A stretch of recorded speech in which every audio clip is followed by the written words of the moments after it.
नमस्ते मित्रों, निधि रूल्स 2014 के सीरीज का रूल 8 के बारे में अब चर्चा करते हैं।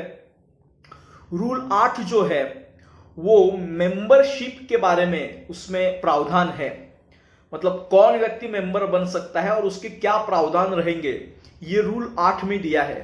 तो निधि कंपनी के सारी जो प्रणाली है वो आपको जब किसी को आप मेंबर बनाते हो तभी वो लागू पड़ती है, या लोन हो, डिपॉजिट हो, सेविंग अकाउंट हो, कुछ भी हो, उसको मेंबर होना अनिवार्य है। अगर डायरेक्टर भी आपको बनना है तो आपको पहले मेंबर होना पड़ेगा। तो उसके संदर्भ में ये रूल 8 में प्रावधान दिए हैं, तो ये बहुत महत्वपूर्ण रूल बन जाता है। तो आइए देखते हैं। Membership, a Nidhi shall not admit a body corporate or a trust as a member. Rule 8 की पहला ही प्रावधान यह है कि आप बॉडी कॉर्पोरेट को मेंबर नहीं बना सकते, ट्रस्ट को मेंबर नहीं बना सकते।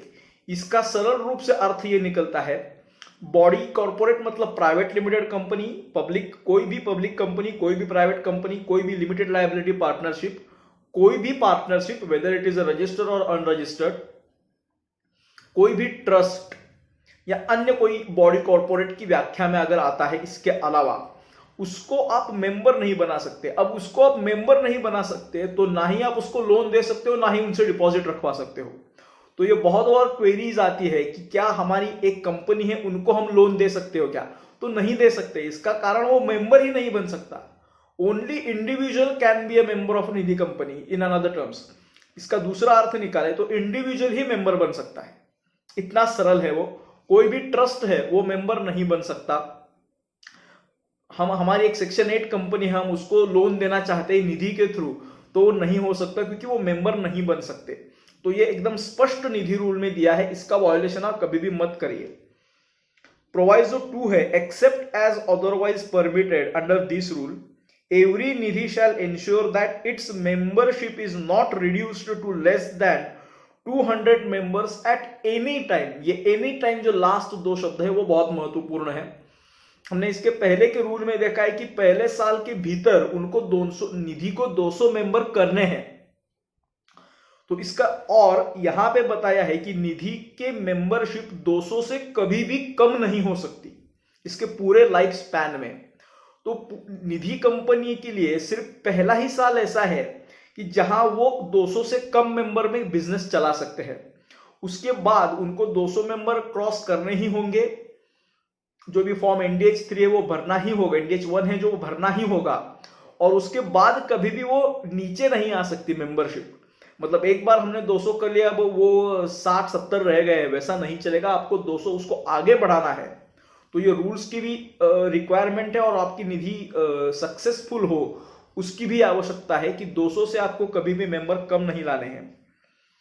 तीसरा जो प्रावधान है, a minor shall not be admitted as a member of a Nidhi company.